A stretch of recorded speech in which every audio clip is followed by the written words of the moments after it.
بلغ سلامي روضة بلغ سلامي روضة فيها النبي المحترم الله الله الله الله الله الله الله الله الله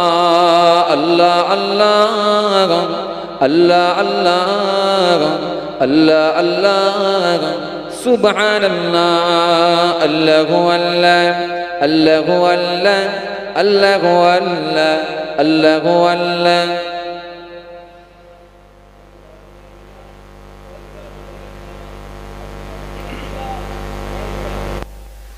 الله الله الله الله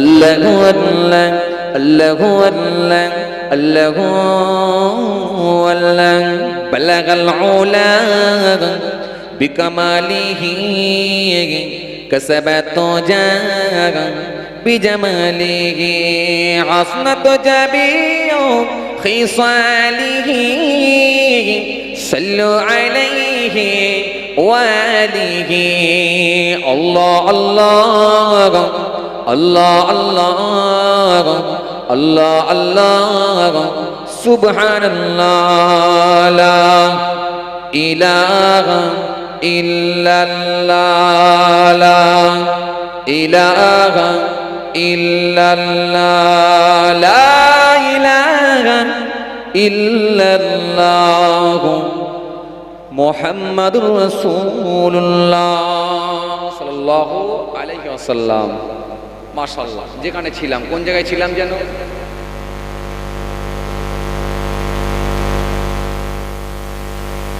কোথায় ছিলাম?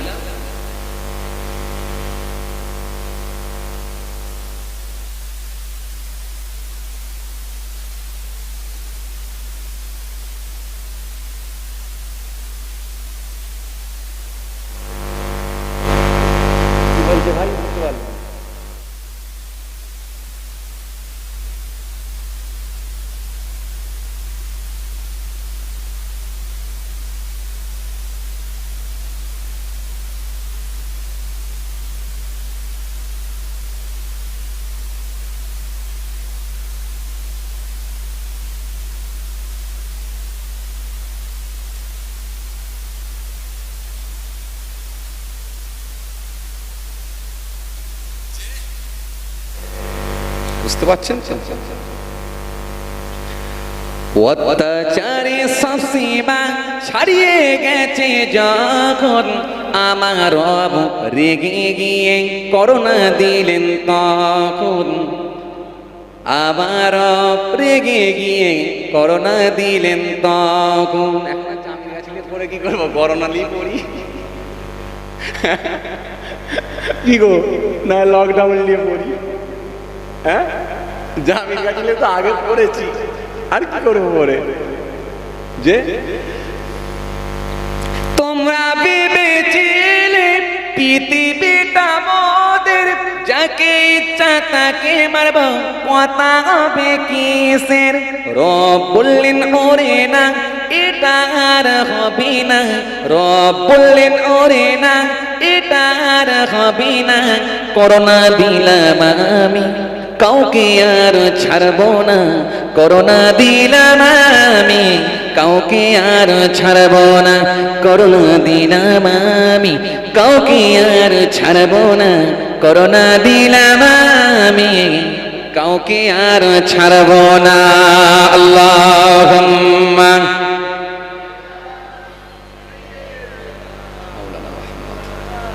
ওয়া আলি সাইয়্যিদিনা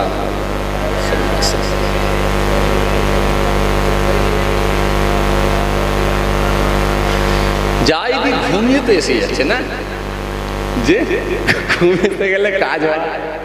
যে ঘুমোচ্ছে তো কি গো, কথা বলে না? বলছে এখনো না। ঘড়ি কটা বেজেছে জানেন? কোটা পার হয়ে গেছে। কোটা কোটা কোটা পর্যন্ত, যা পর্যন্ত কথা ছিল পার করে দিয়েছে আধ ঘন্টা বেশি। কথা বুঝছেন? তালার দিয়ে লাভ নেই। যে এই পৃথিবীর মাটিতে কত জুলুম চলছে, এই পৃথিবীর মাটিতে কত জুলুম চলছে, মডেলিং চিংয়ের নাম করে নিরীহ মানুষ মারছে। তোমরা কি ভেবেছ মডেলিং চিং চলছে? তোমরা কি জানো না এপ্রিল ফুল করো না? করোনা দিলাম আমার রব, কাউকে আর ছাড়ব না। করোনা দিলাম আমি, কাউকে আর ছাড়ব না। করোনা দিলাম আমি, কাউকে আর ছাড়ব না। করোনা দিলাম আমি, কাউকে আর ছাড়ব না। আল্লাহুম্মা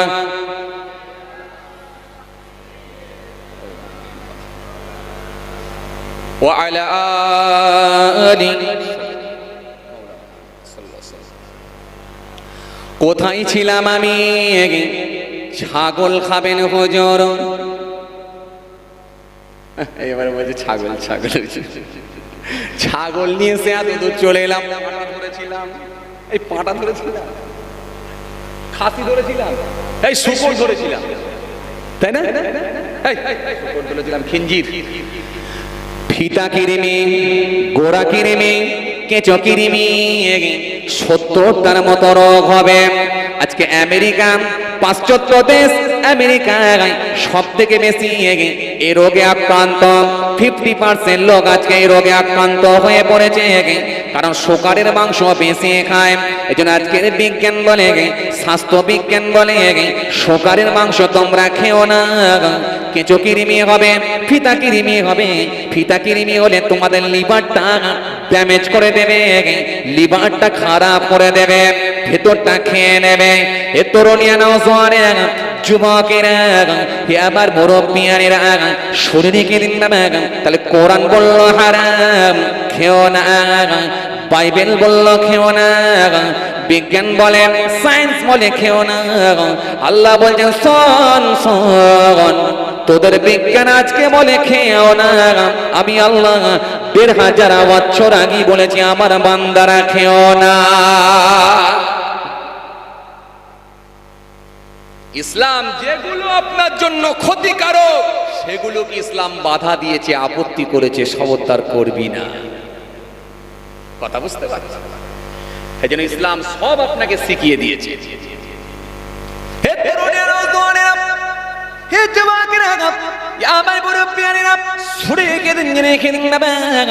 যে কথা আমি আপনাদের বোঝাতে চাইছিলাম, হযরত ইদ্রিস নবী বলেছিলেন, ও আগত মেহমান, ছাগল আমি খাবো না। আপনি যদি খাবেন তো খান, আমি ইদ্রিস কিন্তু হারাম খাদ্য খাবো না। হারাম খাদ্যকে আল্লাহ দরবারে আমি ইদ্রিস গ্রেফতার হতে পারবো না। আগত মেহমান চুপ করে গেলেন, সংযত হলেন, ফিরে এলেন। হুজুর বিয়াদবি নেবেন না, হুজুর ছাড়ুন ছাড়ুন, চলুন চলুন, নিজের গন্তব্যস্থলের দিকে আস্তে আস্তে চলো। ইদ্রিস নবী বাড়িতে এসে পৌঁছালেন। কোথায়? বাসায়। বাসায় এসে পৌঁছালেন। এই ছেলে, তুমি বহুত ডিস্টার্ব করছো, প্রথম থেকে একবার দুবার না, 36টা দাঁত বারবার বার করছো। লোকে 32টা বার করে, তুমি আবার 36টা বার করছো। বাবু, এরকম করলে হবে না, চুপ করে বসো।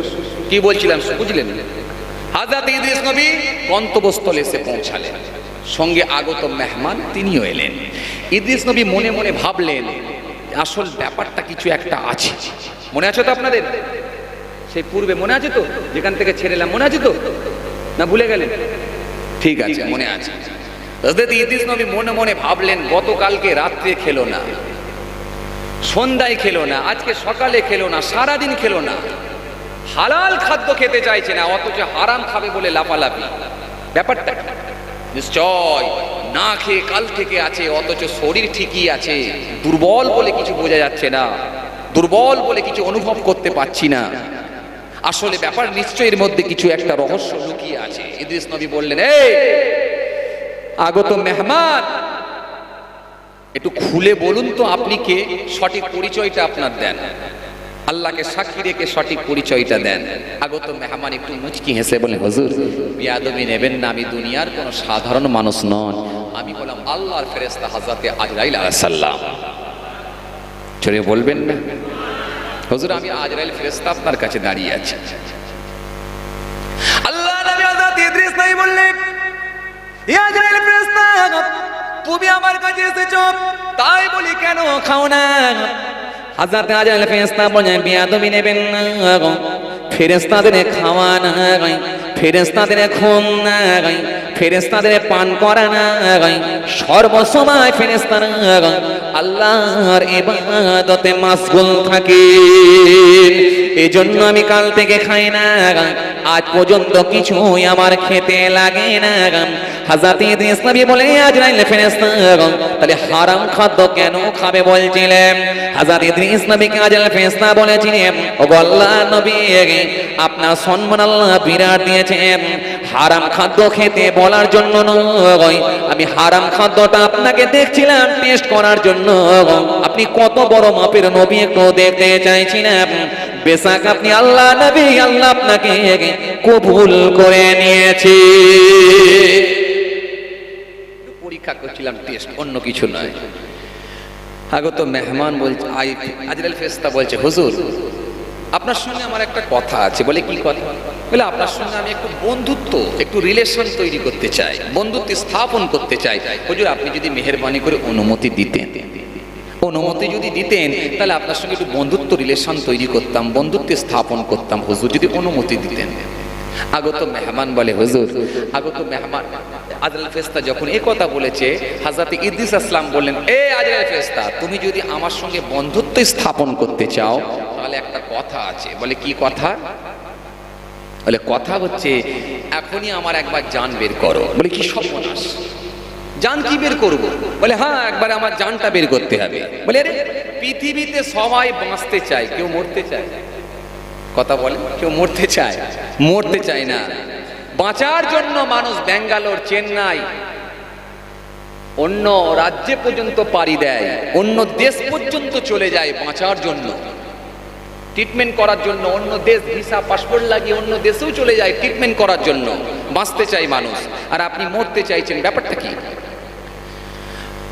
বলছে দেখো, আমি মরতে চাইছি মানে আমার জানটা যদি একবার তুমি বের করতে, আমি দেখতাম মওতের কষ্টটা কেমন, নিজে একবার অনুভব করতাম। আর মওতের কষ্টটা যদি বুঝতে পারতাম তাহলে আমার প্রভুর কাছে আমি আল্লাহর কাছে যেভাবে আমি ইবাদত করছি, জিকির করছি, আল্লাহকে রাজি করছি, তার থেকে ইবাদতটা আমি আরো মাপকাঠিটা বাড়িয়ে দিতাম, ইবাদতটা আরো বাড়িয়ে দিতাম, মওতের কষ্টটা যদি বুঝতে পারতাম। আজরাইল ফেরেশতা বলে, হুজুর সবই বুঝলাম, কিন্তু আল্লাহ পাকের হুকুম হয়নি আপনার আমি জান কি করে বের করি। বলে আরে হয়নি তো কি হয়েছে, একবার হুকুম নিয়ে নাও, কেন্দ্রের সঙ্গে একবার যোগাযোগ করো, কেন্দ্রের সঙ্গে যোগাযোগ করলেই তো হবে। কথা বলে যে রাজ্যের কোনো ক্ষমতা আছে, কেন্দ্রের সঙ্গে ক্ষমতা, একটু কেন্দ্রের সঙ্গে ফোনে যোগাযোগ করে নিলেই তো হয়ে যাবে। আরে কেন্দ্রকে বলো না একটু যোগাযোগ করো, আল্লাহর সঙ্গে একটু যোগাযোগ করো, করে বলো কি হচ্ছে, বলো, বললেই হবে, একটু কথা বলো না। বলে দাঁড়ান তাহলে আমি একবার কথা বলি। বলে হ্যাঁ। ও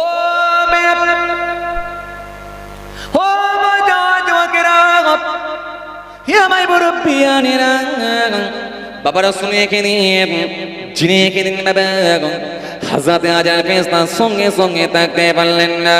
আমার আল্লাহ তারবারে প্রার্থনা করলেন, রব্বুল আলামিন আল্লাহ পাক আপনার নবী হযরত ইদ্রিস নবী এখনই একবার জানখানা বের করতে বলছেন। আল্লাহ আমি এখন কি করে? আমার আল্লাহ বললেন, হে আজরাইল ফেরেশতা, দেরি করো না, দেরি করো না, দেরি করো না, আমার নবী ইদ্রিসের জানখানা এখনই একবার বের করে নাও। হযরত ইদ্রিস নবীর হুকুম যখন পাওয়া গেল, হযরত আজরাইল ফেরেশতা বললেন, ওগো আল্লাহর নবী, ইদ্রিস নবী অনুমতি নিয়েছি, হুকুম পেয়ে গেছি, এবারে যদি আপনি অনুমতি দেন তাহলে আপনার জানটা বের করতে পারি। আল্লাহর নবী হযরত ইদ্রিস নবী বিছানায় লম্বা হয়ে শুয়ে পড়লেন, চোখ কানা বন্ধ করে নিলেন, বন্ধ করে নিয়ে বললেন, হে আজরাইল ফেরেশতা, তুমি এবারে আমার জানখানা বের করতে পারো। হযরত আজরাইল ফেরেশতা আল্লাহর নাম নিয়ে যখন জানখানা বের করে নিলেন, হযরত ইদ্রিস নবীর কোনো আর সারা শব্দ না হয়, হযরত ইদ্রিস নবীর চোখ খোলে না, হযরত ইদ্রিস নবীর হাত ওঠে না, হযরত ইদ্রিস নবীর পা চলে না, শরীরের কোনো অঙ্গ, শরীরের কোনো অংশ আর নড়ে না। হযরত ইদ্রিস নবী পড়ে আছেন, লম্বা হয়ে শুয়ে আছেন, কোনো খবর নাই। ইদ্রিস নবী লম্বা হয়ে শুয়ে আছেন, মৃত্যু হয়ে গেছে, ইন্তেকাল হয়ে গেছেন, পড়ে আছেন লম্বা হয়ে, আর দাঁড়াতে পারেননি, কথা বলতে পারেননি, পড়ে আছেন লম্বা হয়ে। বেশ কিছুক্ষণ হয়ে গেল, আমার আল্লাহর হুকুম হলো, আমার আল্লাহ অর্ডার করলেন, হে আত্মা, ইদ্রিসের শরীরে এবারে প্রবেশ করো। আত্মা গিয়ে যখন হযরত ইদ্রিস নবীর শরীরের মধ্যে প্রবেশ করলাম, হযরত ইদ্রিস নবী নড়তে লাগলেন, হযরত ইদ্রিস নবী নড়তে লাগলেন, হযরত ইদ্রিস নবী চোখখানা আস্তে আস্তে আস্তে আস্তে খুলতে লাগলেন, হযরত ইদ্রিস নবী হাত রাখতে লাগলেন, হযরত ইদ্রিস নবী পা নাড়াতে লাগলেন, আস্তে আস্তে আল্লাহর নাম নিয়ে উঠে বসে বললেন, আরো জোরে বলেন, আরো জোরে বলেন। হযরত ইদ্রিস নবী যখন বসে আছেন, হযরত আজরাইল ফেরেশতা মুচকি হেসে বলছেন, হুজুর কেমন হলো? জান বের করলে মজা লাগবে, আরাম লাগবে না কষ্ট হবে? কথা কয় না কেন, কথা বলেন, কষ্ট হবে, কেমন কষ্ট? বলে হুজুর এই তো, এটা কি করে বলি? কষ্ট হবে জানি, কেমন কষ্ট কি করে বুঝি? তাহলে শোনেন হযরত ইদ্রিস নবী কি উত্তর দিয়েছিল, শোনেন। আল্লাহ নবী হযরত ইদ্রিস নবী বলেছিলেন, এ ভাই আজরাইল, তোমাকে আমি কি কথা শোনাবো ভাই, তোমাকে আমি কি দুঃখের কথা বলবো ভাই? জানবেন করা যে এত কষ্ট আমি ইদ্রিস আগে জানি না।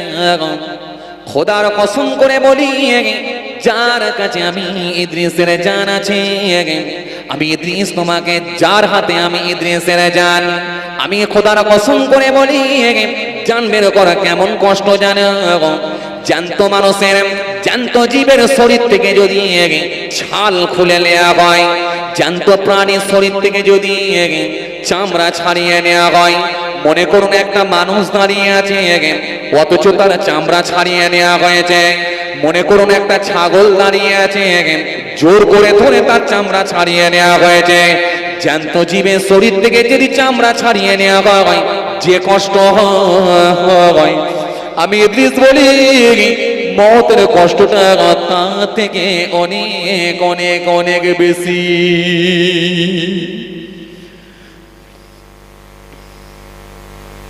আল্লাহু আকবার। হযরত সিরাজ আলিম রাসূলুল্লাহ জামাতা সিরাজ আলিম যে আলী সম্পর্কে বিস্তারিত বলেছিলেন, আনা মাদিনাতুল ইলম ওয়া আলী বাবুহা, আমি হলাম বিদ্যার শহর, আমি হলাম এলেমের শহর। সেই শহরের দরজাগুলো হযরত আলিম শেখ আলীকে জিজ্ঞাসা করা হলো, মৃত্যু কষ্টটা একবার খালি কেমন আপনি বলুন। শেখ আলী বলেছিলেন, মৃত্যুর কষ্টের বর্ণনা কি দেব, তবে এতটা শোনো, শরীরে যদি, কারো শরীরে যদি ধারালো তরোয়াল দিয়ে 1000 বার যদি আঘাত করা হয়, 1000 বার যদি তরোয়াল দিয়ে কোপানো হয়, তার থেকে মওতের কষ্টটা অনেক অনেক অনেক বেশি। ধারালো তরোয়াল দিয়ে যদি কাউকে কোপানো হয়, শরীরের কোনো অংশ থাকবে নাকি আমার জানা নাই। শেখ আলী বলেন, তার থেকে মওতের কষ্টটা অনেক অনেক অনেক বেশি।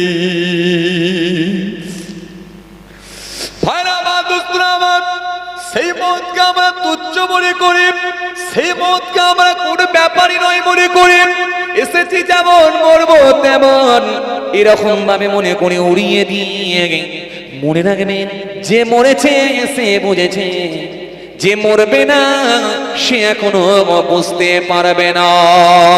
চলুন যে কথা আপনাদের সামনে বলছিলাম, হযরত ইদ্রিস নবী সেই সময় বলেছিলেন, হযরত ইদ্রিস নবী বলেছিলেন, সেই সময় বলেছিলেন জ্যান্ত মানুষের শরীর থেকে চাল ছাড়িয়ে নিলে যে কষ্ট হয় তার থেকে মওতের কষ্টটা অনেক অনেক বেশি।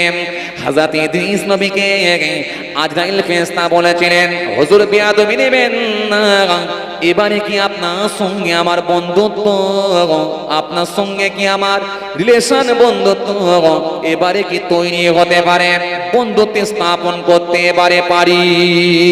হযরত ইদ্রিস নবী বললেন, আর একটা শর্ত আছে, বন্ধুত্ব তোমার সঙ্গে করব, তবে আল্লাহর জাহান্নামটা নিজে চোখে একবার খালি দেখব। কথা বুঝছে? এবার একবার জাহান্নামটা আমার দেখতে ইচ্ছা লেগেছে। আজরাইল ফেরেশতা বলে, হুজুর জাহান্নাম দিকে কি করবেন, কষ্টের জায়গা? বলে, আরে কষ্টের জায়গা দেখলে তবে তো ইবাদত বাড়াতে পারবো। মওত যেমন হয়েছে বুঝতে পেরেছি, ইবাদত বাড়িয়ে দেবো, এবার জাহান্নামটা দেখবো, এবার আরো ইবাদত বাড়াবো। বলে, হুজুর আর যেতে হবে না। বলে, আরে একবার নিয়ে চলো না, যদি নিয়ে যাও তাহলে তোমার সঙ্গে আমার বন্ধুত্ব সম্পর্ক হতে পারে। বলে, হুজুর নিয়ে যাবো আপনাকে? বলে, হ্যাঁ একবার নিয়ে চলো না। বলে, দাঁড়ান তাহলে আল্লাহর সঙ্গে একটু পারমিশন নিই। পারমিশন নেওয়া হলো, যাও আমার নবীকে একবার জাহান্নামটা দেখিয়ে দাও, যাও দেখিয়ে দাও। हो मेरा हो बाजा जवागरा या আমার বড় প্যারেরা সুরে গেলেন নিখিলনা। হযরত ইদ্রিস নবী আগে যেতে লাগলেন, আল্লাহ নবী হযরত ইদ্রিস নবী যেতে লাগলেন, আগত মেহমান হযরত আজরাইল ফেরেশতা নিয়ে যেতে লাগলেন ইদ্রিস নবীকে, একেবারে জাহান্নামের গেট পর্যন্ত পৌঁছে দিলেন। হুজুর আপনি এবারে জাহান্নামটা নিজে ঘুরে আসুন। হযরত ইদ্রিস নবী জাহান্নামের ভেতরে গেলেন, ভেতরে প্রবেশ করলেন, গেট দিয়ে ভেতরে প্রবেশ করলেন। ভেতরে গিয়ে জাহান্নামের শাস্তি, জাহান্নামের আওয়াজ, জাহান্নামের কঠিন গজব হযরত ইদ্রিস নবী নিজে চোখে দেখে নিলেন। নিজে চোখে দেখে আল্লাহ দরবারে দরখাস্ত করতে করতে আবার তিনি ফিরে এলেন। হযরত ইদ্রিস নবী বললেন, ভাই আজরাইল আমার মৃত্যু হলো, জাহান্নাম দেখা হলো, একবার বড় ইচ্ছা লেগেছে আল্লাহর জান্নাত খানা একবার দেখা। এবার একবার জান্নাতটা দেখা। বলে, রে জান্নাত হুজুর দেখা যাবে না? বলে, কেন? আরে জান্নাত হুজুর মানুষ মারা গেলে কিয়ামতে উঠবে, হাসর বিচার পুলসিরাত অনেক কিছু হবে, তারপরে জান্নাত যাবে হুজুর, এখন জান্নাত দেখানো যাবে না। বলে, আরে আল্লাহর দরবার থেকে স্পেশাল পারমিশন নিয়ে তো সব হচ্ছে, স্পেশাল পারমিশন নিলে কি হয় না, একবার দেখাও না, অসুবিধা কি আছে? বলে, হুজুর এটা আমি পারবো না। বলে, তোমাকে পারতেই হবে, না হলে তোমার সঙ্গে আমার বন্ধুত্ব সম্পর্ক হবে না, একবার দেখাতেই হবে। বলে, কি বিপদে পড়েছি? বলে, আরে দরখাস্ত করো না আল্লাহর দরবারে, ফোন করো, কেন্দ্রে ফোন করো। দেখো কি বলছে, দেখো কথা বুঝতে। হযরত ইদ্রিস নবী কথা শুনে আজরাইল ফেরেশতা বলে, আল্লাহ কি করবো আল্লাহ, ফের তোমার নবী ঝোঁক ধরেছে জান্নাত দেখবে। আল্লাহ বলে, আরে ডিস্টার্ব করছো কেন, যা বলছে করো না। জোরে বলবেন না সুবহানাল্লাহ? যাও না, যা বলছে আমার নবী করো না। জান্নাত দেখাবো? বলে, দেখাও। বলে, ঠিক আছে হুজুর, তাহলে আল্লাহ ঠিক আছে, তাহলে জান্নাতটা দেখাই। বলে, নিয়ে যাও। ও এ তরুণেরা, এ যুবকেরা, এ আমার মুরব্বিয়ানেরা, শুনে গেলেন না, জেনে গেলেন না। হযরত ইদ্রিস নবী জান্নাতের গেটের সামনে গেলেন। হযরত ইদ্রিস নবী আজরাইল ফেরেশতা বললেন, হুজুর আপনি আমাকে কথা দেন, ওয়াদা দেন, কথা দেন, জান্নাতের ভেতরে যদি আপনি যান হুজুর আপনি কি আবার বেরিয়ে আসবেন? যদি কথা দেন তবে আপনি এই জান্নাতে ঢুকবেন। হযরত ইদ্রিস নবী বলেছিলেন, হে আল্লাহর ফেরেশতা, হে আজরাইল ফেরেশতা, তোমাকে আমি কথা দিলাম জান্নাতের ভেতরে গিয়ে আবার ফিরে আসব।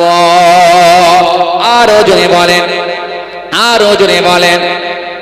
হযরত আজরাইল ফেরেশতা জান্নাতের গেটের সামনে দাঁড়িয়ে আছেন হযরত ইদ্রিস নবী নিজের জুতোখানা খরমটা জান্নাতের গেটের বাইরে খুলে রেখে দিলেন, খালি পায়ে আল্লাহর জান্নাতখানা দেখার উদ্দেশ্যে আল্লাহর নাম নিয়ে রওনা হয়ে গেলেন। জান্নাতের ভিতরে ঢুকলেন, বাংলো দেখতে পেলেন, একটা করে সোনার ইট, একটা করে রূপার ইট, একটা করে সোনার ইট, একটা করে রূপার ইট। দুধের থেকে বেশি সাদা, মধুর থেকে বেশি মিষ্টি, মধুর থেকে বেশি মিষ্টি, দুধের থেকে বেশি সাদা। হাউজে কাউসারের পানিও দেখতে পেলেন। আল্লাহর জান্নাতে গেলেন, ময়দার থেকে বেশি সাদা জান্নাতের মাটিটা হুজুর দেখতে পেলেন। জান্নাত দেখে, আরামের দেখা দেখে হুজুর বিস্মিত হলেন, অবাক হয়ে গেলেন। আল্লাহ, তোমার জান্নাত আমার প্রাণ জুড়িয়ে দেয়, জান্নাত থেকে আর বেরোতে ভালো লাগে না। হযরত ইদ্রিস নবী ছুটে বাইরে এলেন, বাইরে এসে জুতোটা নিয়ে আবার জান্নাতের ভেতরে ঢুকে গেলেন। আরো জোরে বলেন, আরো জোরে বলেন, আরো জোরে বলেন। হযরত আজের বিছনা দাঁড়িয়ে আছেন আল্লাহ নবী। হযরত ইদ্রিস নবী জান্নাতের ভেতরে গিয়ে হাত দেখিয়ে বলেন, আজরাইল দাঁড়িও না, দাঁড়িও না, দাঁড়িও না, দাঁড়ালে আর কোনো কাজ হবে না। আমি ইদ্রিস জান্নাত থেকে এখন আর কোনো দিন বেরোবো না। আরো জোরে বলেন, আরো জোরে বলেন। হযরত আজরাইল অবাক হয়ে গেলেন। ওগো ইদ্রিস নবী, আপনি তো আমাকে কথা দিয়েছিলেন, ওয়াদা দিয়েছিলেন বেরিয়ে আসবো। আল্লাহ নবী হযরত ইদ্রিস নবী বললেন, যা কথা দিয়েছি সব কথাই তোমার সঙ্গে আমি রেখেছি। আরো জোরে বলেন, আরো জোরে বলেন। কি বলছো, কথা রাখিনি? হুজুর আপনি বললেন জান্নাতে যাব, বেরিয়ে চলে আসবো, বলে এই বেরোইনি আমি। কথা বুঝেন না, জুতো নিতে বেরিয়েছিলাম তো, বেরোইনি আমি। বলে হুজুর কি হলো হুজুর, তো সর্বনাশ হয়ে যাবে, আমি ধরা খেয়ে যাবো। এই কিছু ধরা খাবে না হুজুর, আপনি বললেন হুজুর চলে আসবো, আর বেরোতে চাইছেন না হুজুর, এটা কি ঠিক হচ্ছে হুজুর? আল্লাহ নবী ইদ্রিস নবী বললেন, আজরাইল সত্যি করে বলো, মানুষকে যদি জান্নাতে যেতে হয় সর্বপ্রথম তার মৃত্যু হয়। সত্যি করে বলো, আমি আজরাইল ফেরেশতা, সত্যি করে বলো, আমি ইদ্রিসের কি মত হয় না? কথা কয় না কেন? হয়েছিল, আমি ইদ্রিসের মত হয়েছে। জান্নাতি মানুষগুলোকে একবার জাহান্নাম দেখানো হবে। সত্যি করে বলো, আমি ইদ্রিস কি জাহান্নাম দেখি না? দেখে নিয়েছি। জান্নাতি মানুষগুলোকে যখন জান্নাতে দেওয়া হবে, তার আগে একবার জাহান্নাম দেখানো হবে। আমি ইদ্রিস জাহান্নাম দেখে নিয়েছি। তোমাকে কথা দিয়েছিলাম বাইরে আসবো, বাইরেও এসেছি। খরম নিয়েছি, জুতো নিয়েছি, এসেছিলাম, কথা দিয়েছিলাম বলে এসেছিলাম। এবারে আমি আমার নিজে ইচ্ছায় ঢুকে পড়েছি। যা করার তুমি করবে যাও, আর আমি এখান থেকে বেরোবো না। আরো জোরে বলেন, আরো জোরে বলেন। হযরত আজরাইল ফেরেশতা অবাক, বিস্মিত হলেন, অবাক হয়ে গেলেন, হতভম্ব হলেন। এখন আমি কি করি আল্লাহ? আল্লাহ দরবারে দরখাস্ত, রব্বুল আলামিন আল্লাহ পাক, তোমার ইদ্রিস তো আর বেরোতে চায় না, এখন আমি কি করি আল্লাহ? আল্লাহ বলে, হে আজরাইল চিন্তা নাই, ফিরে এসো, ফিরে এসো, ফিরে এসো। আমার ইদ্রিসকে আমি আল্লাহ কবুল করেছিলাম, এটা ইদ্রিসের জন্য লেখা ছিল। আমার ইদ্রিস জান্নাতে ঢুকেছে ঠিকই আছে, তাকে আর ডিস্টার্ব করো না, বেরোবার জন্য অনুরোধ করো না। সেই ইদ্রিস নবী জান্নাতে ঢুকে গেলেন। এখন ইদ্রিস নবী হঠাৎ জান্নাতে চলে গেছেন। ইদ্রিস নবীর বংশধর আলাউলাদরা যারা হায়াতে ছিল ঝরঝর করে কাঁপতে লেগে গেল। বাপ কোথায় গেল, বাপ কোথায় গেল, বাপ কোথায় গেল, বাপ কোথায় গেল? বাপ নাই, হঠাৎ কোথায় চলে গেছে, কাঁপতে লেগেছে। ইবলিস শয়তান একদিন মানুষের চেহারা, বিরাট সুন্দর চেহারা নিয়ে এসে হাজির হলো। এই কাঁদছো কেন? বলে আমার আব্বা কোথায় গায়েব হয়ে গেছে তাই কাঁদছি। বলে এই, তোমার আব্বা জান্নাতে চলে গেছে। জান্নাতে? বলে হ্যাঁ। বলে তুমি কে? বলে আমি তোমার আব্বারই একজন খাস একজন উম্মত। তোমার আব্বার খাস আমি উম্মত। তোমার আব্বা আমাকে বলেছিল জান্নাতে যাব, তাই তিনি জান্নাতে চলে গেছে। বলে উপায়? বলে উপায় হচ্ছে একটা আমাকে স্ট্যাচু দিয়ে গেছে, তোমার আব্বার মূর্তি। বলে মূর্তি দিয়ে গেছে? বলে হ্যাঁ। বলে কি করতে হবে? বলে ওটাই তো, কি কাজ আছে আমি বলে দিচ্ছি শোনো। যাক, এবারে কি কাজ? ও আল্লাহ, ঘড়ির কাঁটায় একটা ভাদ্যবনি ভাই, কি কাজ আছে পরে দেওয়া যাবে, এখন কথা বুঝতে পারছি যে হাত দিয়ে লাভ নাই ভাই, আমার অনেক সময় দিয়েছেন, হবে না করে প্রায় 3 ঘন্টা, কথা বুঝতে পারছেন। যাই হোক, মাশাআল্লাহ খুব ভালো লেগেছে, ধৈর্যের পরিচয় দিয়েছেন আল্লাহ করে। কারোর চোখে ঘুম আছে নাকি? মাশাআল্লাহ, তাকবীর লাগান একবার, নাও তাকবীর। মাশাআল্লাহ, সাউন্ড বেড়ে গেল মনে হচ্ছে না? বলে হুজুর, এ ভাঙরের লোকেরা এরকমই, রাত যত হবে গরম তত হবে। বুলেট গাড়ি বলছেন, বুলেট গাড়ি, হ্যাঁ, যত ছোটে তত ইঞ্জিনে হিট হবে, তত গাড়ি দৌড়াবে, বুঝতে পারছেন? ভাঙরের লোক এরকমই, সন্ধ্যার দিকে ঝিমিয়ে থাকে, রাত 1টা 2টো 3টে 4টে চালান, দেখবেন আরো এরা গরম হবে, দেখবেন ঘুম ছাড়বে না। মানে আর একবার লাগান না কিরে, সিলসিলা মুজাদ্দিদ জামাত দাদা পীরের হক সিলসিলা নাচবে।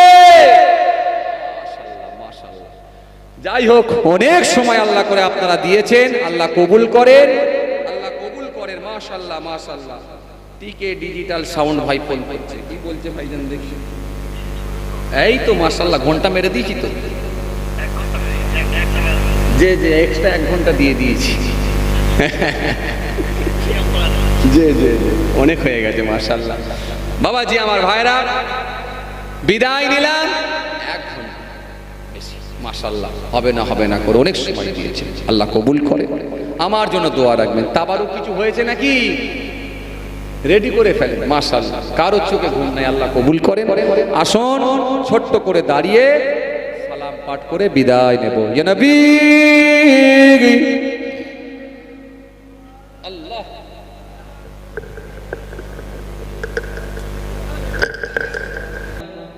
বেঁচে যদি থাকতো দাদা ও জনগণ, শুধু শোনিত না বাংলার মানুষগণ, শুধু শোনিত না বাংলার মানুষগণ, এটা দাদা হুজুরের কারামত,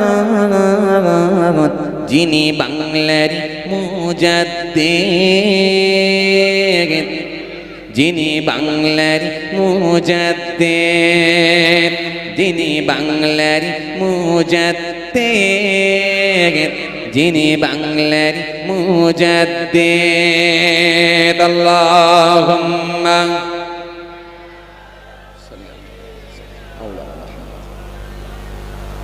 ওয়া আলা আলি মাওলানা মুহাম্মদ সাল্লাল্লাহু আলাইহি ওয়াসাল্লাম। ভালোবাসি আমি তোমায় নয়ন ভরে, তাই হুসাইনে তোমায় স্মরণ করে, জামানার মুজাদ্দিদ হয়েছ তুমি, জামানার মুজাদ্দিদ হয়েছ তুমি, আমিও দেখলে তোমায় সফল হতাম, যিনি বাংলার মুজাদ্দিদ,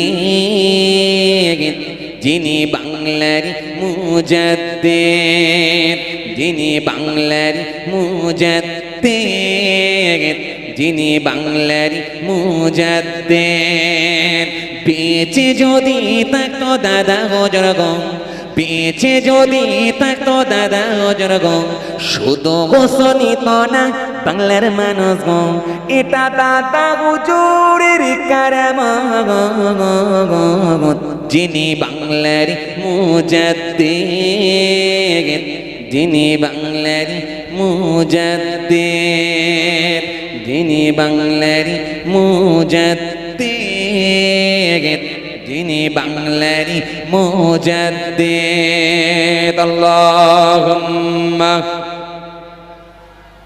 সাইয়্যিদানা মাওলানা মুহাম্মদ ওয়ালা আলি সাইয়্যিদিনা মুহাম্মদ সাল্লাল্লাহু আলাইহি ওয়াসাল্লাম। বিদায় নিলাম। আল্লাহ পাক নিয়ে এলে আবার কোনদিন আলোচনা হবে ইনশাআল্লাহ। আমার জন্য দোয়া রাখবেন, আমি আপনাদের জন্য দোয়া রাখি। আল্লাহ আমাদের সকলকে সিরাতুল মুস্তাকিমের পথের পথিক বানিয়ে দেন, জোরে এবং আল্লাহুম্মা আমিন। সকলে 5 ওয়াক্ত নামাজ পড়বেন, বছরে একটা মাস রমজান মাসে রোজা রাখবেন। কথা বুঝতে পারছেন? একে অপরের সঙ্গে মিলেমিশে বসবাস করবেন। ভ্রাতৃত্ব ভালোবাসা যে শিক্ষাটা রাসূল করিম সাল্লাল্লাহু আলাইহি ওয়াসাল্লাম দিয়ে গেছেন, সেই শিক্ষায় শিক্ষিত হয়ে আমাদের চলার পথটাকে ঠিক করতে হবে। কথা ঠিক কিনা? ভাইরা আমার, দোস্তরা আমার, বাবাজিরা আমার, আজকে একটা শ্রেণীর মানুষ তারা তৈরি হয়েছে, তাদের মধ্যে নাই সম্প্রীতি, তাদের মধ্যে নাই অন্ন, তাদের মধ্যে নাই স্বাস্থ্য, তাদের মধ্যে নাই চিকিৎসা, তাদের মধ্যে নাই সেবা, তাদের মধ্যে নাই ভালোবাসা, তাদের মধ্যে নাই সম্প্রীতি। তারা হিংসার বাতাবরণ তৈরি করে মানুষের মধ্যে আগুন জ্বালিয়ে দিয়ে 200 বছরের ব্রিটিশ সরকার যেটা পারেনি, 7 বছরের সরকার সেটা করে দেখাচ্ছে। আজকে আমরা কোথাও দেখতে পাচ্ছি আজকে কারোর হাত কেটে নেওয়া হচ্ছে। আজকে আপনি অবাক হয়ে যাবেন, মালদায় যেখানে আপনাদের জানা আছে জি একটা মায়ের তুল্য মহিলা তার স্তন পর্যন্ত কেটে নিল। এইরকম হিংসুক মানুষ যেটা ইতিপূর্বে কোনোদিন আমরা ভাবতেই পারি না। অবাক হয়ে যাবেন। আজকের ঘটনা আপনাদের জানা আছে যে মালদার জমিন থেকে ভাইরা মা, দোস্তরা আমার, কতগুলো চাকরিজীবী মানুষ তারা বিকাশ ভবনে আসছিলেন। তাদের ইন্টারনাল কিছু কাজ ছিল, এই বিকাশ ভবনে আসছিলেন। এই বিকাশ ভবনে আসতে তারা মালদা থেকে আসছিলেন। এই শিক্ষক মানুষ সার্ভিস করেন, কথা বুঝতে পারছেন, হায়ার এডুকেটেড মানুষ, না হলে তো শিক্ষক হওয়া যায় না, শিক্ষিত মানুষ। তারা বিকাশ ভবনে আসলেন তাদের কাজ মেটানোর জন্য। এই বিকাশ ভবনের পাশে তিনারা একটা ফ্ল্যাট, আপনার কি বলে, একটা লজে গিয়ে ওঠেন, রুম ভাড়া নেন। যথারীতি রুম তাদেরকে দেওয়াও হয়। এই রুমেতে তারা গিয়ে ফ্রেশ হন, গোসল টোসল করেন, জামা কাপড় ছেড়ে তারা টিফিন করতে যান। টিফিন করে এবারে বাইরে থেকে এসে রুমে উঠতে গেছে, হঠাৎ করে দেখা যায় রুম ম্যানেজার তাদেরকে এসে বলছে তারা আপনারা থাকতে পারবেন না, অন্য জায়গায় চলে যান, অন্য জায়গায় গিয়ে আপনারা রুম নেন, এখানে থাকতে পারবেন না। কারণ জিজ্ঞাসা করা হচ্ছে আপনারা মুসলমান বলে আপনাকে রুম ভাড়া দেওয়া হবে না। আজকে কোন জায়গায় এসে পৌঁছেছি আমরা, বুঝতে পারছেন? এই ভারতবর্ষের সংস্কৃতি, ভারতবর্ষের কালচার আজকে সব শেষ করে দেওয়া হচ্ছে। আজকে ইকোনমি আজকে কোন জায়গায় গিয়ে পৌঁছেছে, জিডিপি আজকে কোন জায়গায়। যেখানে মনমোহন সিং এর আমলে আপনাদের জানা আছে ট্রেন প্লাস ছিল, সেই জায়গায় আজকে নেমেছে কোথায়? সেই জায়গায় আজকে নেমেছে -23-24। সে জায়গায় আজকে -23-24 রান করছে। এরপরেও অন্ধভক্তদের কোনো খবর নাই। যদি বলছে করোনা হাঁটাতে হবে, হাততালি মারো, তো হাততালি মারছে। যদি বলা হয় প্যান খুলে নাচো, তো প্যান খুলি নাচবে। কথা বুঝে আসছে? আসলে ব্যাপার অন্য কিছু নয়। গোবর মুখ খেয়ে এমন জায়গায় পৌঁছে গেছে মানুষ, ভাইরা মা, দোস্ত আমার, গো করোনা, হাততালি মারছে, গো করোনা। আরে যেখানে আজকে বিজ্ঞান, সায়েন্স, আজকে টেকনোলজি, আজকে মানুষ কত উন্নতি, মানুষ কত অ্যাডভান্স হয়েছে, কত আপডেট হয়েছে, যেখানে ড্রোন তৈরি করা হয়েছে, যেখানে আপনার বিনা পাইলটে আপনার ড্রোন চালানো হচ্ছে, যেখানে হেলিকপ্টার বানানো হয়েছে, রকেট বানিয়ে মঙ্গল করে পাড়ি দিচ্ছে, সেই সময় যদি বলা হয় হাততালি মারলে করোনা চলে যাবে, মোমবাতি জ্বালালে করোনা চলে যাবে, ভাবলে সত্যি অবাকই লাগে। কিন্তু করার কিছু নাই, করতে হবে। কথা করতে হবে। ভারতবর্ষের অভিভাবক, দেশের দায়িত্বে যারা আছেন তারা বলছেন মানে মানতেই হবে। কথা বুঝে আসছে? সুতরাং আজকে আপনি অবাক, আজকে মুসলমান বলে সেখানে জায়গা পর্যন্ত দেয়া হলো না, ঘর থেকে ছাড়তে বাধ্য। কথা বুঝতে পারছেন পরিস্থিতি আজকে কোন জায়গায় এসে পৌঁছেছে? অতএব মনে রাখবেন, আমি তাই বলবো, হিন্দু মুসলমান যে শিক্ষা দিয়েছেন রামকৃষ্ণ, যে শিক্ষা দিয়েছেন ঈশ্বরচন্দ্র বিদ্যাসাগর, যে শিক্ষা দিয়েছেন আজকে ভাইরা মা, দোস্ত আমার, বিশ্বকবি রবীন্দ্রনাথ ঠাকুর, যে শিক্ষা দিয়েছেন 1000 বছর আগে প্রফেট মুহাম্মদ সাল্লাল্লাহু আলাইহি ওয়াসাল্লাম, আজকে সেই শিক্ষা কোথায় গেল? ভাইরা মা, দোস্ত আমার, তাই অনুরোধ করব, এক প্ল্যাটফর্মে আসুন। সময় অনেক হয়ে গেছে, নাহলে আমি গুছিয়ে বলি, গুছিয়ে আর বলার সময় নাই। এক প্ল্যাটফর্মে আসুন। সেই রবীন্দ্রনাথ ঠাকুর যিনি রাখি পরিয়ে দিয়ে সম্প্রীতি বাড়িয়ে দিয়েছিলেন, শিক্ষা যদি সেই রবীন্দ্রনাথ ঠাকুরের আদর্শ আপনি ফলো করুন, রবীন্দ্রনাথ ঠাকুরকে আপনি ফলো করুন। ঈশ্বরচন্দ্র বিদ্যাসাগর কি বলেছেন দেখুন, আজকে যদি এই মহামানবদেরকে আপনি যদি ফলো করতে পারেন, এই মনীষীদেরকে যদি আপনি এদের নকশা ধরতে পারেন, ভারতবর্ষের জমিনে শান্তি ফিরে আসবে। না হলে যেমন আগুন জ্বলছে চারিদিকে, আর আগুন জ্বলে মনে রাখবেন দেশ নিচে চলে গেছে। মনে রাখবেন যারা দেশকে বিক্রি করে দিচ্ছে, শুধুমাত্র মানুষকে বোকা বানিয়ে বিক্রি করছে, তারা তো সব পলাতক হবে, পালিয়ে যাবে। কিন্তু দেশ যে নিচে চলে যাচ্ছে, এই হোঁশ কিন্তু আর তাদের মধ্যে থাকছে না। সুতরাং শিক্ষিত মানুষ, এডুকেটেড মানুষ, সোশ্যাল মানুষ, কনসাস মানুষ ফিরে আসুন, নিরপেক্ষভাবে বিচার করুন। যদি মনে হয় ভালো তো ভালো, যদি মনে হয় না খারাপই হচ্ছে, তাহলে নিজের জ্ঞান বিবেককে বুদ্ধিকে কাজে লাগিয়ে খারাপটাই আপনি হিসাব করে সে খারাপ বলে প্রতিবাদ করুন, প্রতিবাদের জায়গা তুলুন। আসুন, যদি আমরা সকলে আপনার নিরপেক্ষভাবে এক প্ল্যাটফর্মে আসতে পারি, তাহলে আগামী দিনে একটা সুন্দর ভারতবর্ষ গড়ে তুলতে পারবো। না হলে মনে রাখবেন যে আজকে অশান্তির বাতাবরণ তৈরি হয়েছে, এ ভুলের মাসুল কিন্তু আগামী দিন গুনতে হবে। যাই হোক, বিদায়। আজকে আর আমি সময় অতিবাহিত করতে চাইছি না, অনেক সময় আপনারা দিয়েছেন। সকলে আউযুবিল্লাহ বিসমিল্লাহর সঙ্গে সূরা ফাতিহা শরীফ, তিনবার সূরা ইখলাস কুল আল্লাহ শরীফ তেলাওয়াত করুন। সকলের তরফ থেকে দোয়া করা হবে। আউযুবিল্লাহি মিনাশ শাইতানির রাজীম।